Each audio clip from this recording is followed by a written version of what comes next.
بسم اللہ الرحمن الرحیم، السلام علیکم ناظرین، میں ہوں عرفان ہاشمی اور آپ کو پروگرام میں خوش آمدید کہتا ہوں۔ اور ہمیں امریکہ سے جوائن کر رہے ہیں عاطف خان، ایڈوائزر ٹو عمران خان۔ عاطف بھائی، کیا حال ہے آپ کا؟ خیریت سے ہیں آپ؟ جی السلام علیکم عرفان بھائی، اللہ کا شکر، فرسٹ کلاس۔ وعلیکم السلام۔ عاطف بھائی، امریکہ سینٹر آف اٹینشن بنا ہوا ہے، آپ نہ بھی چاہیں نا تو حکومت کے لوگ بھی وہاں پہ پہنچ رہے ہیں۔ اچھا، کچھ ڈیولپمنٹس ہوئی ہیں پاکستان کے حوالے سے، اور ہم یہ ایکسپیکٹ کر رہے تھے کہ بہت جلدی کوئی پیغام امریکہ سے ضرور جائے گی، تو ہمیں ذرا اپڈیٹ کریں کہ خان صاحب کی رہائی تو اوبویسلی ایک سب سے بڑا مین مدعا ہے، لیکن ہیومن رائٹس وائلیشن کی جو بات کی جا رہی تھی، یہ امریکہ اسے کس طرح دیکھ رہا ہے؟ پاکستان کے اندر اوبویسلی ہیومن رائٹس کی وائلیشن، اور پھر یہ جو پیکا اب نیا قانون لے کر آئے ہیں، اس کے ذریعے بھی خاص طور پہ صحافیوں کو روکا جائے گا۔ عام آدمی کو اس پہ تو ویسے بڑا ظلم ہو رہا ہے مہنگائی کی شکل میں، لیکن جو ان کو ایکسپوز کرتا ہے وہ صحافی، جن کو نوکریوں سے نکال دیتا ہے، کوئی اپنا انڈیپینڈنٹ پلیٹ فارم چلاتا ہے یا پھر کسی چینل میں لگا ہوا، تو پریشر ہے، تو پیکا ایکٹ کے ذریعے کنٹرول کیا جائے گا۔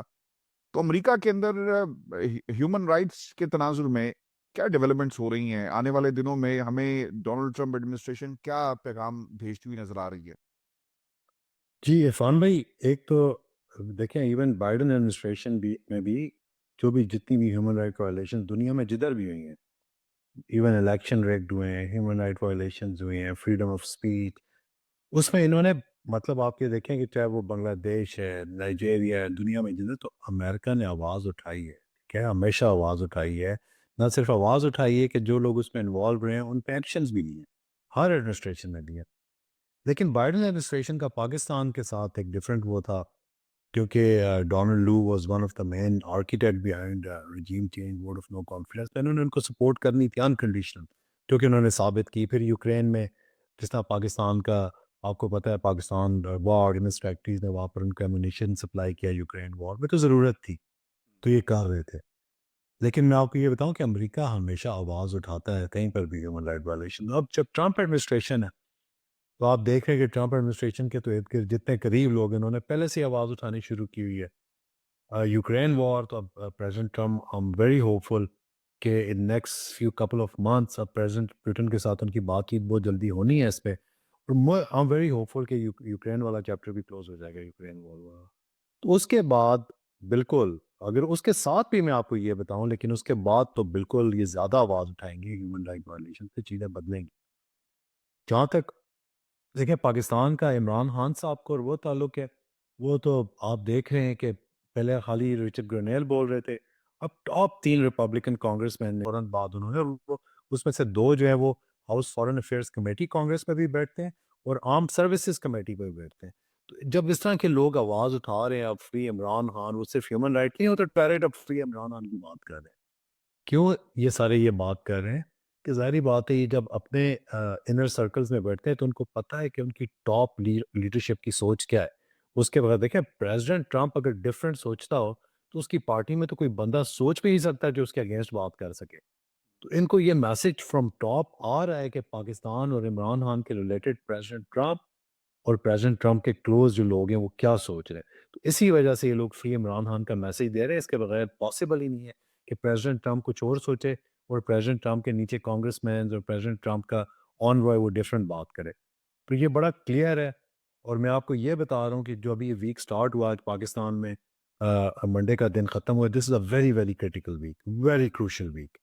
اور میں دوبارہ بار بار ریکویسٹ کرتا ہوں اور دوبارہ ریکویسٹ کرتا ہوں کہ اللہ نہ کرے، اللہ نہ کرے کہ جس طرح کل دیکھیں کیا ہوا ہے، کولمبیا نے کل کیا کیا، 2 پلین یہاں سے کولمبین جو انلیگل مائیگرینٹس آئے ہوئے تھے ان کو یو ایس نے پلین میں بٹھایا اور کولمبیا واپس بھجوایا۔ کولمبیا نے ان کو لینے سے منع کر دیا۔ دن جیسے ان کو پتہ چلا کہ کولمبیا نے لینے سے منع کیا، پریزیڈنٹ ٹرمپ نے بولا بھی پابندیاں لگاؤ تمام آفیشلز پہ، اور جو لوگ کولمبیا سے آ رہے ہیں ان کی جو ہے ایکسٹرا وہ کرو، یہاں پر border U S customs border protection میں اسکروٹنی ان کی ٹائٹ کرو، ان کے پریزیڈنٹ پہ، ان کے پوری کیبنٹ پہ، سب پہ، اور نہ صرف ان پہ، ان کی فیملیز پہ بھی پابندیاں لگاؤ بڑا سا۔ اور ان کے ٹیرس جو ہے نا وہ 25% اگر ہیں تو اس کو 50% کر لو، 60% کر لو۔ کیا ہوا؟ 2 گھنٹے بعد کولمبین پریزیڈنٹ نے بولا بھائی میں اگر آپ کو چاہیے تو میں اپنا پرسنل جہاز دیتا ہوں، اس میں ہمارے بندے بھجوا دو۔ کہ یو ایس کا ایک رول ہے، یو ایس کا ایک انفلوئنس ہے پوری دنیا میں. دنیا کے تقریباً زیادہ تر ملکوں کے ساتھ سب سے بڑا ٹریڈنگ پارٹنر ہے. امپورٹ ٹریڈنگ پارٹنرس ہر ملک دنیا کا زیادہ تر اس کی ایکسپورٹ یو ایس آ رہی ہے بیکاز یو ایس کی بائنگ پاور کی وجہ سے. تو یو ایس کے ساتھ چیزیں اس طرح بگاڑنا مطلب کوئی ملک بھی افورڈ نہیں کر سکتا. اور پاکستان کی تو ہسٹری ہے, ایک اسسٹنٹ سیکرٹری کے آگے پورا پاکستان کا نظام لیٹا ہوا ہے ڈونلڈ لو کے. تو یہ چیزیں میں آپ کو بتا رہا ہوں, اللہ نہ کرے کہ پریزیڈنٹ ٹرمپ مطلب ابھی تو وہ سن رہے باتیں کہ جو پاکستان میں ہو رہا ہے, اور انہوں نے ملٹیپل دفعہ یہ بات کر دی ہوئی ہے. ایک دن آگے وہ اس طرح کی پابندیاں لگا لیں انڈیویجولس پہ, چھوڑ دیں کہ بائنڈنگ ریزولوشن ہاؤس میں آئے گی, جو یہاں پر فزیشینس کر رہے ہیں, ڈفرینٹ گروپ کر رہے ہیں کہ بائنڈنگ ریزولوشن لا کے 22-24 لوگوں پر سفری پابندیاں لگا رہے ہیں یا ایسڈ فریز لگا رہے ہیں. ایک دن پریزیڈنٹ ٹرمپ اٹھے اور بولے یار دس از ٹو مچ, چھوڑو میں ان پہ پابندیاں لگا لو. اپنے secretary of state Marco Rubio کو بولے پابندیاں لگاؤ, ٹویٹ کر لے آپ میں پابندیاں لگا رہا ہوں. میں اللہ نہ کرے کہ پاکستان پہ اس طرح کی کوئی پابندیاں لگ جائے, پھر کیا ہوگا. تو یہ چیز, اور یہ ہو سکتی ہے, یہ اینی ٹائم والی بات ہے. میں آپ کو یہ بھی بتا دوں the information we are getting from the inner circles, تو ان کو احتیاط کرنی چاہیے. This is a very very critical week, چیزوں کو بہتری کی طرف لے کے جائیں, پش نہیں کریں. آپ کس کے ساتھ کنفرنٹ کر رہے ہو؟ اب یہ سوچو یار, وہ گرنیل کے ساتھ آپ کنفرنٹ کر رہے ہو, آپ یو ایس ایڈمنسٹریشن کے ساتھ کنفرنٹ کر رہے ہو, آپ کر سکتے ہو. تو دنیا کے ساتھ چلو, گلوبل کمیونٹی کے اس ساتھ. کے اندر ہم ایک لمحے کے لیے obviously سمجھ لیتے ہیں کہ بڑا تگڑا پیغام آئے گا, اور obviously ڈیولپمنٹس بھی ہوئی, اس میں کوئی دو رائے نہیں ہے. لیکن عادل بھائی, پاکستان کی عدالتیں تو ہمیں ایک ڈفرینٹ قسم کی سٹوری سنا رہی ہیں. بیرسٹر گوہر ملنے کے لیے گئے, علی امین گنڈا پور بھی ان کے ساتھ تھے, اور ساتھ ہی عمران خان کو سزا ہو جاتی ہے. لوگوں نے کہا جی ٹھنڈی ہوا کا جھونکا آئے گا, تو جھونکا نہیں آیا بلکہ سزا دے دی گئی. پھر اس نظام کے اندر ہائی کورٹ ایک ایسا سٹاپ ہوگا جہاں پر عمران خان کے جو کیسز ہیں وہ جانے, اور پھر اس کے بعد ان کے اوپر اگر آپ تحریک انصاف کے وکلا کو سنیں, خاندان کے لوگوں کو سنیں, انڈیپینڈنٹ جو جوڈیشل مائنڈز ہیں ان سے اگر آپ بات کریں تو بتاتے ہیں جی کہ یہ سب ایک ٹوپی ڈرامہ ہوا. بہت ساری ایسی ڈسکرپنسیز ہیں, لوپ ہولز ہیں ان کیسز کے اندر فیصلوں میں, کہ یہ ایک لمحے میں اڑ جائیں گے. لیکن وہاں پر بھی انہوں نے اپنے 2 ججز جو ہیں وہ بٹھا دیے. اب یہ کوئی چیزیں اتنی سادہ تو نہیں ہوئی. اب آپ دیکھ لیں عدت کا جو کیس ہے وہ بھی دوبارہ سے خابر مانیکا کو جو ایک خواب آتی ہے وہ اٹھ کے چلے جاتے ہیں, اور جج صاحب نے کہا میں نہیں سنتا. لیکن الٹیمیٹلی 2 ججز ہی سنیں گے. ایک نے اعتراض کیا, اس نے فائل واپس بھیج دی, ایک نے اعتراض کیا, انہوں نے کہا کرتے رہو یار میں تو سنوں گا. تو وہاں جو ون سٹاپ ریزولوشن تھی خان صاحب کے کیسز کی, کہ عدالتیں اگر میاں گل حسن سے اورنگزیب سن رہے ہوتے تو شاید ایک ڈفرینٹ ہمیں سچویشن نظر آتی. لیکن وہاں سے کچھ ایسا نہیں ہو رہا. یہ پورا زور لگا کر دیکھنا چاہتے ہیں کہ ہم یہاں سے اپنا زور لگاتے ہیں اور دیکھتے ہیں کہ پیغام آتا ہے کہ نہیں آتا ہے. آپ کو لگتا ہے ایسا ہی ہے؟ نہیں دیکھیں, ایسی بات نہیں ہے. میرے خیال میں یہ سارے پریشر ٹیکٹکس ہیں, اور یہ جو خان صاحب کو 14 سال کی سزا, پھر ان کی اہلیہ کو 7 سال کی سزا, اس کے بعد دوبارہ یہ مطلب ایک تھرڈ کلاس قسم کا عدت والا کیس دوبارہ کر لینا, توشہ خانہ 2, یہ ساری چیزیں یہ صرف اس لیے کر رہے ہیں کہ خان صاحب سے کوئی ڈیل لے سکیں. ٹھیک ہے, خان صاحب کو بتا سکیں خان صاحب یہ دیکھیں دوبارہ عدت کیس آ رہا ہے, مطلب اس میں وہ خان صاحب کو بلیک میل کرنا چاہ رہے ہیں کہ بےزتی ہوگی, آپ کو 14 سال کی سزا ہوگی, آپ کی وائف دوبارہ جیل میں آنی. وہ سمجھ رہے تھے کہ اس سے خان صاحب انڈر پریشر آئیں گے, تو ان کی کوئی چیز کام نہیں کر رہی. ان کو یہ پتہ ہے کہ they are running against a time, وہ بامب ٹک ٹک ٹک کر رہا ہے اس وقت ان کے لیے. اس دوران ان کے پاس جو بھی 10-15 دن بچ کے ہوئے ہیں, اس میں وہ میکسیمم خان صاحب پہ پریشر ڈال کے ان کو بلیک میل کر کے دوبارہ سے عدت جیسا تھرڈ کلاس کیس لا کے ان سے کوئی ڈیل لینا چاہ رہے ہیں. لیکن یہ نہ ان کو خان صاحب سے کوئی ڈیل ملنی ہے, اور اگر ڈیل ملے بھی نا, یہ جو وہ چیزیں کر رہے ہیں کہ خان صاحب جو ہے آپ جو ہے فوج کو, ادارے کی لیڈرشپ کو ٹارگٹ نہیں کریں, آپ یہ کریں, آپ وہ نہیں کریں.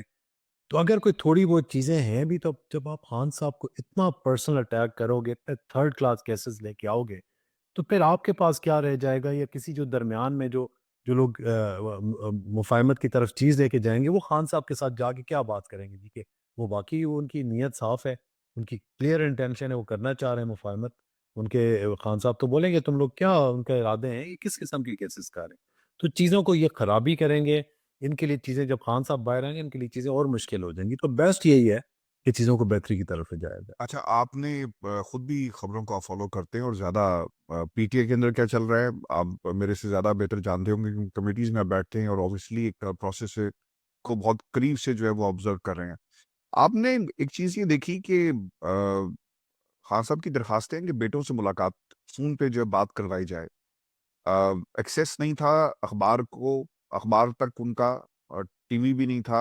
ایک دم سے سب چیزیں ملی، ہیٹر بھی آ گیا، الیکٹرک فین ہیٹر جو تھا. تو اس کے بعد خان صاحب نے ایک جملہ کہا کہ لگتا یہ ہے کہ امریکہ میں ڈونلڈ ٹرمپ نے حلف اٹھا لیا اور تبدیلی آ گئی ہے. تو اوبیسلی ان کو بھی اس چیز کا ادراک ہے کہ امریکہ کے ایک انفلوئنس ہوگا، اینڈ اوبیسلی حکومت یہ ڈر بھی رہی ہے اپنے فیصلے کرتے ہوئے، چونکہ خان صاحب ایک پارٹنر تھے ڈونلڈ ٹرمپ کے، امریکہ کے نہیں. اگر امریکہ کے ہوتے تو پھر اور حالات تھے. تو یہاں پہ شخصیات کی چونکہ سیاست ہے، وہاں بھی جو ہم نے دیکھی کہ ڈونلڈ ٹرمپ ایک ایز اے انڈیویجول، وہ ریڈ ویو جو آئی ہے اس میں ان کا بہترین کردار تھا یا انفلوئنس کرنے میں، اور اب ان کی سیکنڈ ٹرم کی بھی بات کی جا رہی ہے کانسٹیٹیوشن میں تبدیلی کے حوالے سے. سر یہ کیوں عدالتیں کہتی ہیں دروازہ کھلو، نہیں کھلتی. حکومت کہتی ہے دروازہ کھلو، دروازہ نہیں کھلتا. مذاکرات کی میز پر لانے کے لیے خان صاحب سے ملاقات نہیں ہوتی. لیکن ہم نے یہ دیکھا اور آبزرو بھی کیا، اور یہ لوگوں کا بھی سوال ہے، علی بن ٹنڈا پور کے لیے دروازہ کھل جاتا ہے، آج بھی وہ مل کر آئے ہیں. تو یہ کیا ہوا؟ اور پھر ان کی تبدیلی بھی میں چاہوں گا کہ ذرا بتائیں ہمارے لسٹرز کو بھی کہ what exactly went wrong یا this is a part of the strategy. نہیں دیکھیں، علی امین اگر آپ یہ دیکھیں تو اس وقت پی ٹی آئی، مطلب جتنے بھی ہمارے پی ٹی آئی کے پارلیمنٹیرینز ہیں، جب کچھ اس وقت سب سے اگر آئینی طور پہ سب سے بڑا عہدہ ہے تو علی امین گنڈا پور کے پاس ہے. ایک صوبے کے وزیر اعلیٰ ہیں وہ، اور اس صوبے کے جو اس وقت اس کی بڑی کرٹیکل حالات ہیں، اور آرمی کو بھی اس وقت اگر سب سے زیادہ کسی کی ضرورت ہے تو وہ اسی سی ایم کی ضرورت ہے، کیونکہ اس کے ساتھ سب سے زیادہ افغانستان کا بارڈر لگتا ہے. دونوں سائڈوں پہ، چاہے وہ افغانستان والی سائڈ ہے یا چاہے وہ پاکستان والی سائڈ ہے، دونوں پشتو اسپیکنگ ہیں، فیملیز ہیں، سیم ٹرائبز ہیں، جو آدھے اس طرف ہیں آدھے اس طرف ہیں. تو انفلوئنس ہے کے پی کا. اور علی امین خود ایک کا بڑی اسٹرانگ فیملی، گنڈا پور فیملی سے بلانگ کرتے ہیں، ان کے اپنے بڑے اچھے ریلیشن شپس ہیں، ایک انفلوئنس والے بندے ہیں. تو ان کا ایک انفلوئنس جس وجہ سے دیکھیں علی امین کے ساتھ بھی پاسٹ میں بھی میٹنگز ہوئی ہیں، ہائیسٹ لیول کی میٹنگز ہوئی ہیں، ایک مذاکرات بھی چل رہے ہیں، ہائیسٹ لیول کے مذاکرات چل رہے ہیں. تو علی امین تو، اور ایسا نہیں ہے کہ صرف علی امین کے لیے دروازے کھلتے ہیں، آپ یہ دیکھیں فیملی کے لیے دروازے کھلتے ہیں. کل پرسوں مطلب تقریباً ہفتے میں 2-3 دن باقی پارٹی کے لوگ بھی ملاقاتیں کر رہے ہیں. تو ایسی کوئی بات نہیں کہ علی امین جب چاہتے ہیں ان کے لیے دروازہ کھل جاتا ہے. میں پارٹی کا جو میں تو ابھی مذاکرات کی جو کمیٹی بنائی گئی تھی جس پہ خان صاحب بھی کہتے رہے کہ مجھے ایکسیس نہیں دیا گیا، اس تناظر میں بات کر رہا ہوں. یہی لوگوں کے سامنے مذاکرات کا تو دیکھیں وہ تو بڑا کلیئر اب خان صاحب نے بول دیا ہوا نا کہ یہ بالکل سیریس نہیں ہے، جوڈیشل کمیشن نہیں بنا رہے، اور اگر اس طرح کی ان کی چیزیں تو آپ یہ مذاکرات اور یہ چیز ختم ہی کر لیں. تو میرا خیال ہے علی امین کی طرف سے ایک دوبارہ پازیٹیو میسج آئے اور شاید مذاکرات کی طرف کچھ جو حکومت ہے کوئی باتیں مان جائے. اور اس کی پہلی چیز تو یہی ہے کہ جوڈیشل کمیشن بنے 26 نومبر. اور اچھا ایک اور بھی بات تھی، کیونکہ یہ پاکستان کے میڈیا پہ یہ باتیں ہوئی اور پھر کچھ ہم نے بھی اسے رپورٹ کیا اور دیکھا کہ جو سورسز تھے وہ یہ بتاتے تھے کہ جو بریک تھرو تھا وہ نہیں ہو سکا. جنید اکبر از ایکچولی لیڈنگ ان کے پی کے. انتظامی پریشر تھا یا پھر چونکہ ہم نے اس سے پہلے عاطف خان وہاں پر جو ہیں ان کو بھی اس طرح سے نہیں دیکھا ٹی وی پر، نہ ان کی طرف سے کوئی اسٹیٹمنٹ آئی. ہم نے فرمان شاہ کو بھی نہیں دیکھا، سلمان اکرم راجہ کے آس پاس کھڑے ہو کر انہوں نے سب باتیں کی. اس سے پہلے یہ ہمیں لوگ نظر نہیں آئے. ہاں ایک دھڑا ضرور تھا، اور اس کا نقصان تحریک انصاف کو ہوتا ہے. میں ہمیشہ یہ کہتا ہوں کہ آپ اگر متحد ہوں تو اوبیسلی اس کا ڈفرنٹ نتیجہ نکل سکتا ہے. Why Junaid Akbar, do you believe کہ اب پاکستان تحریک انصاف جو ہے وہ مزاحمت کی سیاست کی طرف جا رہی ہے اور یہی حل ہے؟ کیونکہ بریک تھرو نہیں ہو سکا، کوئی نتیجہ نہیں نکلا. اب عمران خان نے جنید اکبر کو لا کر ایک پیغام یہ بھی دے دیا، کیونکہ ہم یہ بھی سن رہے ہیں کہ عالیہ حمزہ پنجاب کو موبلائز کر رہی ہیں، اور پھر اس کے علاوہ اور بھی وہاں پر ڈیولپمنٹس ہو رہی ہیں پارٹی موبلائزیشن کے حوالے سے. کراچی میں کل رات کو بڑا جی ایک جو کنونشن تھا وہ ایک طرح سے جلسے میں تبدیل ہو گیا. تو لوگ سڑکوں پر آنے کے لیے پھر تیار ہیں، and that would be the policy جو پاکستان تحریک انصاف کچھ دنوں میں اپنائے گی. دیکھیں بالکل اگر یہ چیز دیکھیں کہ پچھلے جو 2-2.5 سال جو پاکستان تحریک انصاف کا ٹفسٹ ٹائم تھا، اس میں علی امین گنڈا پور نے زبردست کے پی کو لیڈ کیا ہے پی ٹی آئی. اب یہ دیکھیں جو مارچ 2022 جب ہم as a P T I کے پی میں سارے ضلع جو لوکل باڈیز الیکشن تھے اس میں ہار گئے تھے. علی امین نے اپنا ضلع واحد ضلع تھا جو اس وقت بھی جتوایا تھا. فیز 1 کی بات کر رہا ہوں, ٹھیک ہے, کیونکہ وہ 31 مارچ والے خان صاحب کے جلسے کے بعد تو پھر ایک ویو چل گئی تھی نا. تو اس کے بعد جو سیکنڈ فیز میں تم تقریباً جیت کے تھے. فرسٹ فیز جو الیکشن ہوا تھا کے پی کا لوکل باڈیز, اس میں واحد جو ہم لوگ جو ڈسٹرکٹ جیتے تھے وہ علی امین گنڈا پور کا ڈسٹرکٹ جیتے تھے. باقی ہم سارے ڈسٹرکٹ ہار چکے ہوئے تھے. یہ اچھا ڈیسیژن ہے کہ جو پارٹی کی جو تنظیمی معاملات ہیں یہ ایک ڈفرینٹ بندے کو دے دیے جائیں جو خان کا لائل ہو اور تگڑا. تو اس میں کوئی وہ نہیں ہے. میرا خیال ہے یہ پارٹی کے لیے بڑا اچھا فیصلہ ہے. سی ایم کا بڑا اچھا فیصلہ ہے, خان صاحب کا بڑا اچھا فیصلہ ہے. فضل الرحمان صاحب کتنا بڑا فیکٹر ہوگا؟ کیونکہ میں تو ہمیشہ سے کہتا رہوں کہ فضل الرحمان ایک بہت بڑے رانگ نمبر تھے اور تحریک انصاف کو کبھی بھی ان کے پاس چل کر نہیں جانا چاہیے تھا. اسد کیسر چونکہ ہمیشہ سے فضل الرحمان کو وہ لیڈ کرتے رہے, ان کے پاس جاتے رہے, بیٹھتے رہے. ٹھیک ہے, آپ ملیں, بحیثیت انسان ملنا کوئی بری بات نہیں ہے, سیاستدان ملتے ہیں, لیکن جب آپ پلیٹ فارم تحریک انصاف کا یا سیاسی جماعت کا ہو تو پھر اس کے کانسیکوینسز ہوتے ہیں. عادل بھائی, اگر کوئی پاکستان تحریک انصاف یا عمران خان کے مینڈیٹ کو کہے کہ وہ جعلی ہے تو میرا خیال ہے کہ اس سے بڑا بیوقوف پاکستان میں کوئی نہیں ہوگا. جب فضل الرحمان جو ہے وہ یہ کہے کہ جناب پی ٹی آئی کا جعلی مینڈیٹ ہے کے پی کے اندر, تو پھر کس طرح سے یہ معاملات آگے بڑھیں گے؟ اور اسد کیسر کوئی ٹاسک دیا گیا کہ وہ جا کر ملے. آپ کو لگتا ہے یہ کہ یہ پالیسی ٹھیک ہوگی؟ جماعت اسلامی جنہوں نے بات کہی کہ خان صاحب کو جیل میں بیٹھ کے اسرائیل کو جواب دینا چاہیے, حالانکہ وہ شاید پڑھتے نہیں یا دیکھتے نہیں ہے کہ عمران خان نے کتنی دفعہ جواب دیا, تو یہ اسٹریٹجی ٹھیک ہوگی؟ تمام اسٹیک ہولڈرز کو آپ لے کر آئیں, مدعا ایک ہی ہے کہ اس حکومت کو گھر بھیجنا ہے. دیکھیں بالکل یہ اس بات پہ تو میں 100% وہ ہوں کہ آپ کو سارے جتنے بھی اسٹیک ہولڈر ہیں سب کے لیے اپنے دروازے کھلے رکھنے چاہیے. ہمیشہ سیاست میں آپ دروازے نہیں بند کر سکتے, تو سب کے لیے چاہے آپ کا کوئی کتنا بھی بڑا دشمن ہے آپ کو اپنے دروازے کھلے رکھنے چاہیے, ٹھیک ہے. لیکن yes at the same time آپ کو یہ بھی دیکھنا چاہیے کہ کسی بندے کا پاسٹ, کوئی بندہ چینج کسی کی وہ جو ہے نا وہ خصلت نہیں چینج ہو سکتی.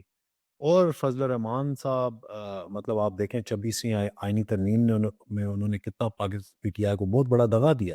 کل انہوں نے اسٹیٹمنٹ دے دی کہ پی ٹی آئی نے 26ویں جو آئینی ترمیم ہے اس پہ ہمیں سپورٹ کیا ہے. تو مطلب یہ چیزیں بالکل میں آپ سے انہوں نے کہا کہ فضل الرحمان یہ کہتے ہیں کہ میرے کہنے پہ انہوں نے ووٹ نہیں دیا. ایگزیکٹلی. تو یہ چیز میں آپ کو یہ بتا رہا ہوں کہ ہمیں بندے کا پاسٹ بھی دیکھنا چاہیے, ڈورز اوپن رکھنے چاہیے, لیکن اس کے ساتھ دیکھنا چاہیے کہ اس بندے کی نیت کیا ہے. تو فضل الرحمان سے جس طرح آپ زیادہ ہوپ فل نہیں ہے تو مجھے بھی کوئی نہیں, میں تو کبھی بھی نہیں, میری بالکل ان سے میری بھی کوئی ہوپس کبھی بھی نہیں ہے کہ فضل الرحمان کوئی پازیٹیو رول پلے کریں گے پاکستان کی سیاست میں. انہوں نے آج تک نہیں کیا. Let's come back to America sir. What is next for Pakistan Tehreek Insaf? چونکہ احتجاج ہم دیکھ رہے ہیں پاکستان میں بھی ہوگا. مجھے یہ لگتا ہے عاطف بھائی کہ ہیومن رائٹس ایک ایسا آپ کو مدعا ہے جس کے اوپر آپ جو امریکن کوارٹرز ہیں ان کو ہلا سکتے ہیں. خان صاحب کے بارے میں تو ڈائریکٹ پیغام آ رہا ہے کہ فری عمران خان. اب دیکھنا ہی ہوگا کہ اگر third year second year, I believe that this is second year of Republicans جہاں سے یہ فری عمران خان کی بات ہو رہی ہے, تو فرسٹ ایئر اور پھر ہیومن رائٹس کتنی دیر لگ سکتی ہے؟ چونکہ میں دیکھ ہی رہا تھا کہ ڈونلڈ ٹرمپ نے اعلان کیا کہ میں بطور صدر غیر ملکی جو دورہ کروں گا وہ سعودی عرب کا کروں گا. آپ کو یاد ہے نا کہ ہم نے اسی پلیٹ فارم پہ بیٹھ کر اس کو بھی ذرا انالائز کیا تھا, جائزہ لیا تھا کہ پاکستان کے اندر ایک کمپین شروع ہو گئی کہ جناب ساڑی گل ہو گئی ہے, اور وہ کس کو کہہ رہے تھے کہ سعودین سے ہماری بات ہو گئی ہے, اور ہم نے انہیں کہا کہ دیکھیں ان کا فلاں رشتہ دار جو ہے ان کے بزنس ٹرمز ہیں. اب تو ڈونلڈ ٹرمپ نے بھی اعلان کیا 600 کے قریب جو ہے بلین ڈالرز کی انویسٹمنٹ اگلے پورے ٹرنیور میں ڈونلڈ ٹرمپ کی سعودی عرب کرنے جا رہا ہے. تو it's not only business but it is related to U S economy as well, اور یہ انویسٹمنٹ امریکہ میں جائے گی. تو اس تناظر میں کتنا امپورٹنٹ ہوگا شریفوں کا ایلیمنٹ یا پھر پاکستان کی فوج کا ایک ایلیمنٹ, ہاؤس آف شریف کا آپ کے سعودینز کے پاس؟ دیکھیں میں آپ کو ایک چیز بتاؤں کہ اگر فرسٹ آف آل تو اگر ایم بی ایس کوئی اس طرح کی چیز بات لاتے بھی ہیں تو میں آپ کو یہ بھی بتا رہا ہوں کہ اس وقت ایم بی ایس اور لاسٹ ٹائم بھی میں نے آپ کے پروگرام میں آپ کو یہ بات بولی تھی کہ اس وقت سعودی عربیہ کے لیے بھی سب سے امپورٹنٹ چیز سعودی عربیہ مڈل ایسٹ کے لیے ان کی امیج بلڈنگ ہے, ٹھیک ہے. اور وہ بڑے کلوزلی مانیٹر کر رہے ہیں, ظاہری بات ہے. ان کی اپنی ایجنسیز ہیں جو ان کو ساری انفارمیشن دیتی ہیں, فیڈ بیک دیتی ہیں دنیا میں کیا ہو رہا ہے, پاکستان میں کیا ہو رہا ہے. تو میرا نہیں حال کہ جو ایم بی ایس ہے وہ پاکستان کے انٹرنل معاملات میں اس میں کوئی بھی بات کریں گے یا انوالومنٹ کریں گے, نمبر 1. نمبر 2 اگر کوئی کسی لیول پر انوالومنٹ ہوئی بھی تو میں آپ کو یہی بتا رہا ہوں کہ پریزیڈنٹ ٹرمپ اور ایم بی ایس کی یہی بات ہوگی. پریزیڈنٹ ٹرمپ یہ بولیں گے کہ میں نے اپنے پاکستانی امریکنس کے ساتھ کمٹمنٹس کی ہوئی ہیں, ٹھیک ہے, اور ہائیسٹ لیول پر کمٹمنٹس کی ہوئی ہیں. تو میرا خیال ہے کہ وی شوڈ سیٹل. تو why don't you play a role to settle this issue in Pakistan. تو وہ بھی آپ کو میں یہ بتا رہا ہوں, ادھر سے بھی یہی میسج آئے گا کہ ٹھیک ہے, if you want to talk about it تو آپ سیٹل کرو. ان کو بولو کہ یہ ہیومن رائٹ وائلیشن بند کریں, پولیٹیکل وکٹمائزیشن بند کریں, اور یہی میسج سعودی عربیہ سے واپس پاکستان آئے گا. یہ میں آپ کو 100% بتا رہا ہوں.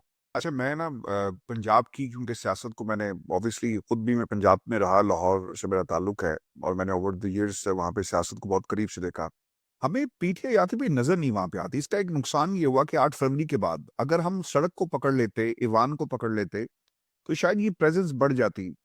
بہت تکلیفیں تھیں, بہت مشکلات تھی, لوگوں کو پکڑا گیا. حماد اظہر جو ہیں اسٹل وہ نظر نہیں آتے, غائب ہیں اوبیسلی.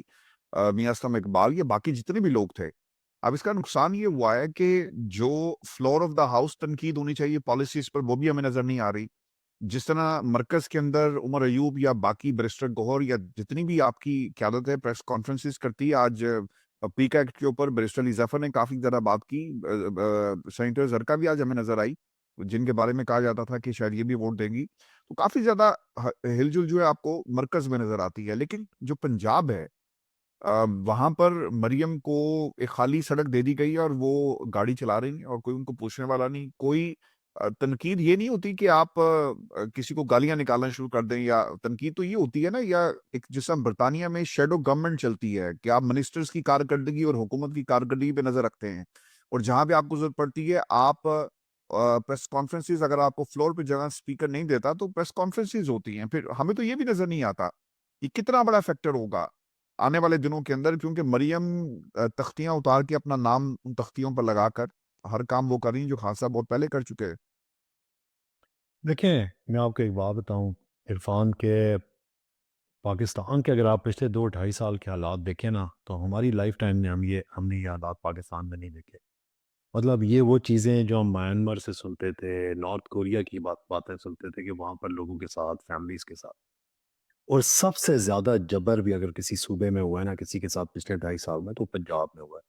ہماری ماؤں بہنوں کو گھروں سے اٹھایا گیا ہے, گھسیٹا گیا ہے. عثمان ڈار کی والدہ کے ساتھ کیا کیا, بہت ہی زیادہ جبر کیا انہوں نے پاکستان میں, پنجاب میں, کیونکہ ان کو پتہ ہے کہ پنجاب میں آپ یہ بھی دیکھیں کہ ہماری ملٹری کی بھی جو اپنی وہ پاور ڈرائیو کرتا ہے وہ پنجاب سے ڈرائیو کرتا ہے, ٹھیک ہے. دوسرے نمبر پر کے پی آتا ہے, اور پھر اس طرح. تو ان کو یہ تھا کہ اب یار باقی کچھ ہو جائے, یہ پنجاب کو اپنے ہاتھ سے ہم لوگوں نے نہیں جانے دینا. تو انہوں نے پنجاب میں تو بالکل کرش کیا ہے نا. ابھی آپ یہ دیکھیں, میں آپ کو بتاؤں کہ سینئر لوگ, میں ابھی ان کا نام نہیں لینا چاہتا, ایک سابقہ وزیر اعظم اور کچھ اور ایسے لوگ, انہوں نے یہ بات کی ہے یار کہ ہمیں پتہ ہے کہ جتنی پنجاب اوور آل پاکستان میں, لیکن جتنی پنجاب میں پاکستان تحریک انصاف کے ساتھ زیادتی ہوئی, 1 لاکھ, آپ کو بتا رہا ہوں پچھلے 1.5-2 مہینے میں 1 لاکھ نئے ریڈز مارے گئے ہیں پنجاب میں.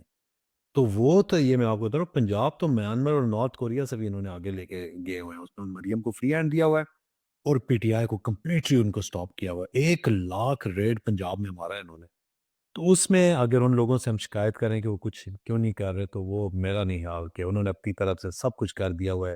قربانیاں ان کی ماؤں بہنوں کو اٹھائے, ان کے کاروبار تباہ کر دیے ہوئے ہیں. چھپے ہوئے ہیں بیچارے, زیادہ تر کے پی میں چھپے ہوئے ہیں, ان کی فیملیز کے پی. مجھے پتہ ہے کہ کون کون میرے دوست ہیں ان کی فیملیز پنجاب سے کے پی موو ہوئی ہیں, اربوں پتی لوگ ہیں. تو اصل وجہ یہ ہے کہ پنجاب کے ساتھ سب سے زیادہ زیادتی اگر کسی نے صحیح ہے پچھلے 2.5 سال میں, تو ہماری پنجاب کے لوگوں نے صحیح ہے, اور پنجاب کی لیڈرشپ نے صحیح ہے. بہت شکریہ عاطف بھائی. ویورز یہ ہماری آج کی نشست تھی, خاص طور پہ امریکہ سے. اپنے کمنٹ ضرور بھیجیے گا اور اپنے سوالات بھی ہمیں بھیجیں. اگلی نشست پہ انشاءاللہ ضرور سے ہم شامل کریں گے. اجازت دیجیے گا, اللہ نے کے بعد.